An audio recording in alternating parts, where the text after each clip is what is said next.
पुण्यात एक मोठी बातमी येते। पैशावरून मित्राचा डोक्यामध्ये रॉड घालून खून करण्यात आलाय। भारती विद्यापीठ पोलीस स्टेशनच्या हद्दीमध्ये ही घटना घडली। आंबेगावमधील रात्री 2:30च्या सुमारासची घटना आहे। राहुल दांगट असं खून झालेल्या व्यक्तीचं नाव आहे, तर आरोपी सुशांत आरुडे असं आरोपीचं नाव आहे।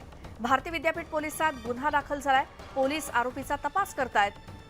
आर्थिक वादातून डोक्यामध्ये रॉड घालून खून करण्यात आलाय। राहुल दांगट असं खून झालेल्या व्यक्तीचं नाव आहे।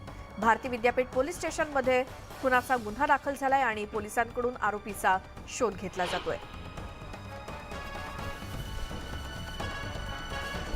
पैशाच्या वादातून एका मित्राचा डोक्यामध्ये रॉड घालून खून करण्यात आलाय। राहुल दांगट असं खून झालेल्या व्यक्तीचं नाव आहे। पुण्याच्या आंबेगाव परिसरातली मध्यरात्रीनंतर 2:30च्या सुमारास घडलेली ही घटना।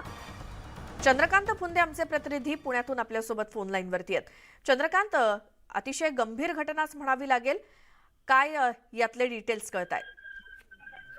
मयत झालेला इसम आणि आरोपी या दोघांमध्ये पैशांवरनं वाद होते आणि या वादातनंच आरोपीनं या राहुल दांगट नावाच्या माणसाचा खून केलाय डोक्यात दगड घालून। खरं तर अतिशय भयंकर घटना आहे।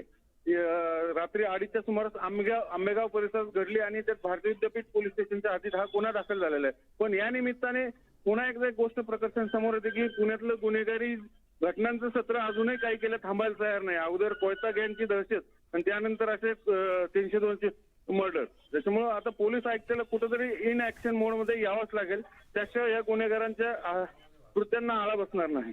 जी चंद्रकांत, धन्यवाद तुम्ही दिलेल्या माहितीसाठी। कुठेही पोलिसांचा वचक दिसत नाही। अशा घटना वारंवार होताना दिसतायत आणि त्यातच आंबेगावमध्ये मित्रांनाच आपल्या मित्राचा डोक्यामध्ये रॉड घालून खून केलेला आहे। पैशाचा वाद होता या दोन्ही मित्रांमध्ये।